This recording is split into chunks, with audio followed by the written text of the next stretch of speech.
Lionel, you've done something I've never heard done before. You managed to bring in the Three Little Pigs into a segue into a worship song, and I loved it. It was well done.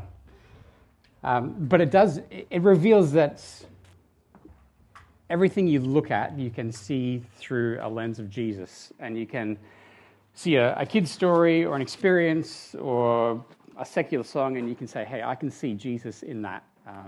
And for me, that reveals a disciple's attitude to life. So thank you. It was good. It was good. Does anyone like airports?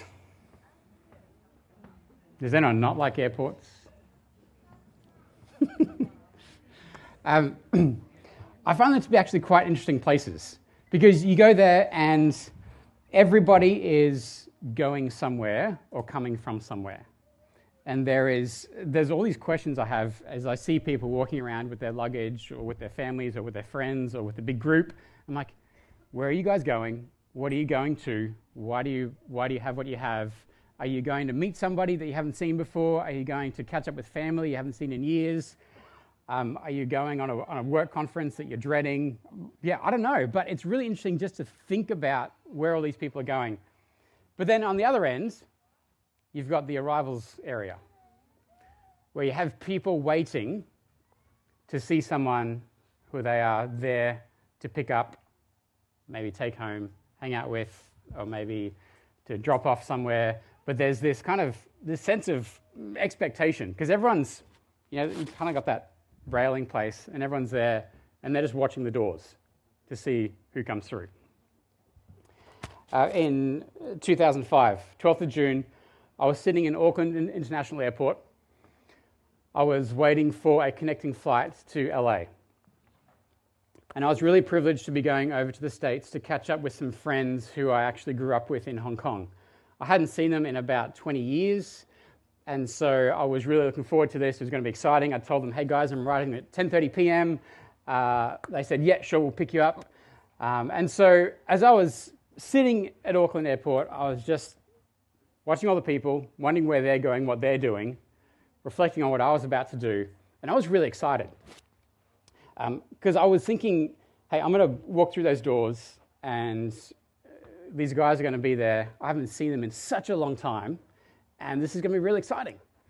And there's something really nice about walking into a place and seeing a face that's there, and they're like, hey, I'm really glad to see you. This is good. It's that nice sense of, it's a warm welcome. And look, to be honest, also, when you walk through Arrivals Hall, when you walk through that door, for about 0.4 of a second, everybody's looking at you. And you are the focus of everyone's attention until they register and they go, nope.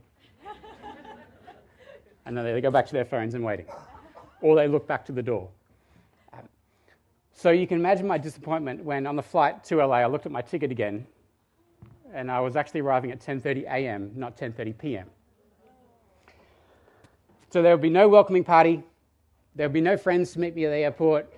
I would just be walking through. Everyone would give me that quick glance, and then I would keep going and figure out what to do for 12 hours. What I did for those 12 hours is a story for another time, and I might share that with you another time, but this time when I walked in, it was just me. And there was no friendly face to greet me. And you might have experienced that as well. For me, it was at an airport. For you, it might have been at a workplace. For you, it might have been at a family reunion. For you, it might have been walking into a business, a retail store where you're hoping to get some help and nobody looked up. Might have even been walking into a place where there are people who follow Jesus and you were hoping to get a warm welcome. And if that's been you, can I apologize? Because as followers of Jesus, welcoming people is actually a really big deal for us. Let me say that a different way. As followers of Jesus, welcoming other people should be a really big deal for us. There's a there's a word that the Bible uses to describe that sense of walking into a rival hall and having all these people there watching you, and that sense of walking to a home and have people excited to see you there, or walking into a gathering and being welcomed. And that word, we find it in Hebrews chapter 13 and verse 2. And if you've got your Bibles, the blue Bibles, page 1042, if you want to read along, I'll have some of them up on the screen here as well. But it says this: don't forget to show, what's the word? Hospitality to strangers. Now, the word for hospitality used there is this word here. Yep, everyone's got it? Good. All right. So that's philoxenia. And this is the word that's translated into English as hospitality. Now, when you think of hospitality, what comes to mind? Food. I'm glad everybody said that. What else comes to mind when you think of hospitality? Service? Time? Friends? A place to sleep? Cooking? What was that one? We all have different kind of ideas of what hospitality is. And some of you might be thinking, oh, it's like a 4-course meal with fancy place settings and a well-planned theme and good decorations and a lot of cooking beforehand and a lot of cleaning up afterwards and cleaning every little crack and crevice in the house so that it all looks neat and tidy, and oh my goodness, I'm stressed just thinking about it. For some of you, it's like, yeah, I love this. I love this stuff. Philoxenia, the word for hospitality in the Bible, is a lot deeper than just food. It's a lot deeper than just a well-planned meal. It comes from 2 different words in Greek, and they're put together. The first word, philo, is love you have for other people. Xenia, you heard of the word xenophobia? Fear of strangers. That's where it comes from. So this idea of biblical hospitality is these 2 words, which basically means loving strangers. And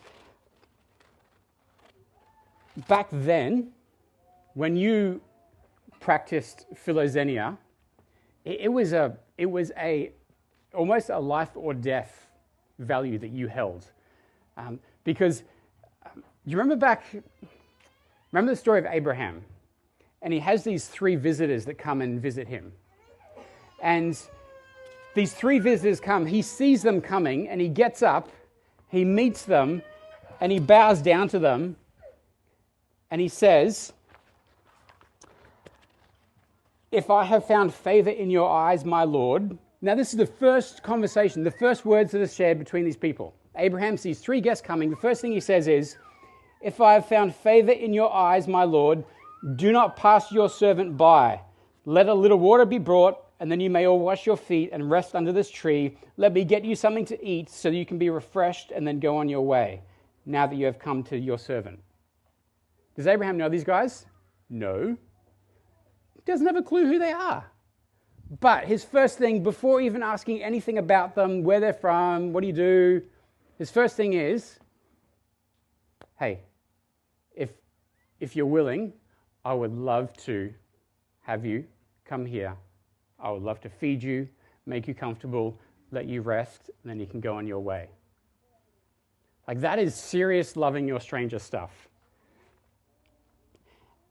And in Roman culture, you would continue to practice this. And actually so much so that in Homer's Odyssey, I think it's the 3rd chapter, it tells this story, and these people go to this man's house, and they're welcomed in and given a meal, and only after the meal is finished do they even ask their name. So it extends to this point of, I don't even have to know you or know your name or where you're from, but before all that happens, I want you to come into my place and I want to give you some food. I want to welcome you in. Like that is really loving a stranger. And so you get this picture that hospitality is so much more than just putting on a meal for someone. It's actually inviting someone into your space, regardless of what you know about them, maybe regardless of whether you like them or not, but it's welcoming them in and saying, hey, you deserve to be here. Let me show you love, even as a stranger.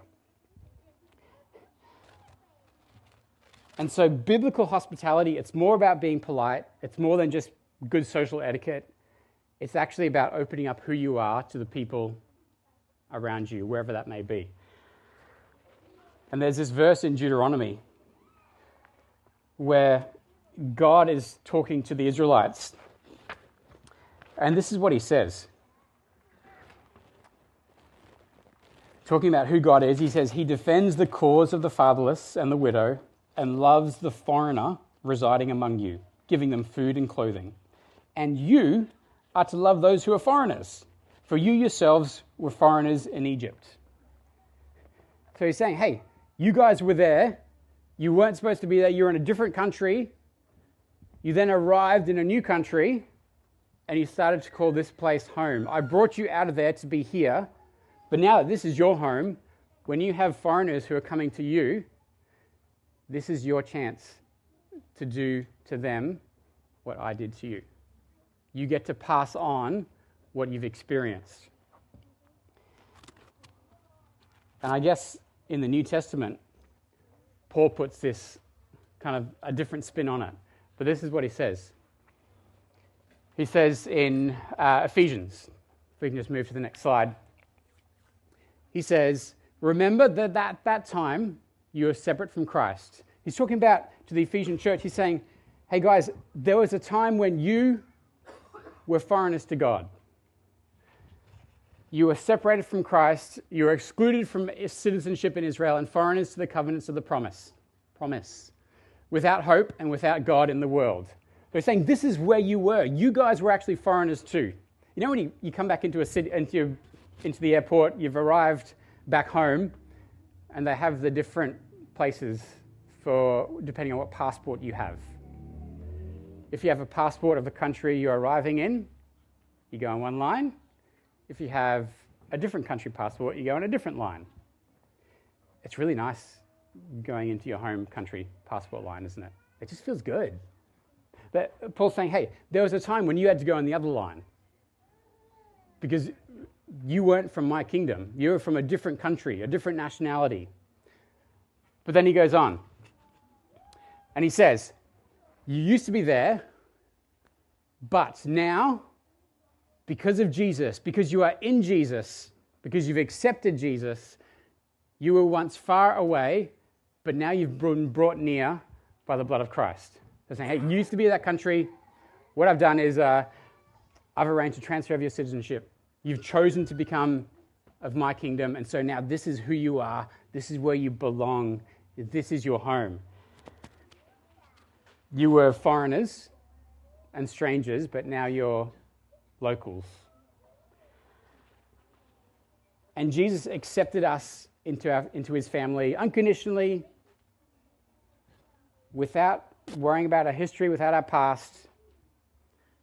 You know, when Georgie gets baptized this afternoon, it's symbolic of Jesus saying, hey, you are now in the family. All that past stuff, it no longer matters. You are new. You've got a new citizenship now. This is now where you belong. And he calls us to now do that to other people. And so this is biblical hospitality. It's about welcoming and spending time with other people, not just because it can be fun, not just because it might make us feel good, but there's actually a real deep purpose to it. As we represent the hospitality that God has shown us, we actually give other people a chance to experience the gospel. We give them a chance to experience someone who loves strangers for no other reason than because they are human beings that God loves. The crux of hospitality. And I think, in a nutshell, biblical hospitality is showing what the gospel looks like. When you show hospitality to someone, when you love a stranger, you are revealing to them what the gospel looks like in the flesh right there. So how do you do this? I want to share a few things which I think can be helpful to keep in mind as we practice biblical hospitality. And the first thing is this. Hospitality is not the same as entertaining. So if you're worried about what your house looks like, if you're worried that you can't cook food, if you're worried that the place is a mess, that's okay, because that's not what you're trying to do. You're not trying to impress people with your clean house or how good you can cook. You're trying to impress people with the love of Jesus, and that is shown by welcoming them into your home, regardless of what it's like. Entertaining can too easily say, "Here I am," whereas hospitality always wants to say, "Here you are." There's a big difference between the two. Entertaining can be about the right mix of guests, decorations, and food. Biblical hospitality is about the right mix of heart, humility, and hearing. There was a lovely lady at one of the first churches I was ever at. Her name was Rosalie. And she was very big on hospitality, but not in the way that we normally think. Because I remember her saying, pretty much many times when we were there, she'd say, "Oh, have you got plans for lunch? Would you like to come back? Would you like to come back to our place?" Now, this is a country church. The place was about 10 minutes from the church building. And she would always invite people back, but she would say, "We're just having probably honey sandwiches." She's like, "I'm not sure we've got in the cupboard. We might be having honey sandwiches, but you're welcome to come back." And what was so amazing about that was, it wasn't about the food. It wasn't about what she had. It wasn't about what she'd spent the last 3 days cooking or planning for. She was just like, "Hey, I would love to spend time with you. I'm not sure what we're going to eat. We'll find something." But because she was so genuine about it, you kind of just always wanted to go. Like, "Yeah, I'll eat honey sandwiches for a month. That's cool." Because she just wanted you to be there with her. And it was a really beautiful experience. So hospitality is not the same as entertaining. The other thing to keep in mind when you look at biblical hospitality is to do 3 things. Eat, ask, and listen. It's pretty simple. You get to know someone by hearing their story, by discovering who they are, where they've been, what they enjoy, what they like. And so as you listen to their story, as you ask some pretty simple questions, you get a chance to discover who this person is and what do they like. Now, the cool thing about this is you can do this anywhere. You don't have to practice biblical hospitality in your home. You can do it in the office over lunch. You can do it at school during recess. You can do it in a tutorial. You can do it over a coffee table. You can do this absolutely anywhere you are. It's as simple as seeing that person there, saying, "Hey, how you doing?" Asking 1 or 2 questions. What's been happening? What did you get up to on the weekend? What did you enjoy? I know that sounds really simple, and you're thinking, "Yeah, you're trying to teach me the basics." Well, I think the basics matter, because disciple making is not complex. It's as simple as getting to know someone, getting to know their story, and listening. In our Burwood groups, we've got one group which is, we've called it Munch and Mumble. Basically, people come over and eat food, and we talk.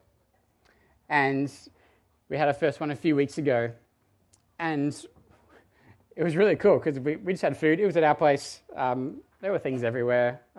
We ate on the patio outside, and the kids played upstairs and had a good time and made a big mess. And as we were talking, I was talking to one of the people there and just asked a few questions. I didn't know them very well, but I probably asked 2 or 3 questions and then just stopped talking and listened. And at the end of about 10 minutes, my admiration from this person just grew exponentially, because they explained what they were going through, what their life was like, what the challenges were, how they were facing them. And I was like, wow, there is so much more to you than you let on. And I'm really privileged to be able to hear that. And so I'm looking forward to our next one where we continue that conversation. But the cool thing about philoxenia is you start off loving a stranger, but if you eat, if you ask, and if you listen, pretty much soon, they're no longer strangers. And you've got a friend there that you can talk to and hang out with and learn from as well. So it's not the same as entertaining. Eat, ask, and listen. And the third thing is this. The gospel is best revealed around a table. There's a reason Jesus is often eating food with people. I think 14 times reading the Gospels, Jesus is having food. He's having food. Because around tables, cool things happen. It's really neat what happens around a table. And there's a story which I want to close with. It does involve a table of sorts, but I think it reveals what biblical hospitality really looks like. A guy by the name of Uwe Holmer, he survived the Second World War.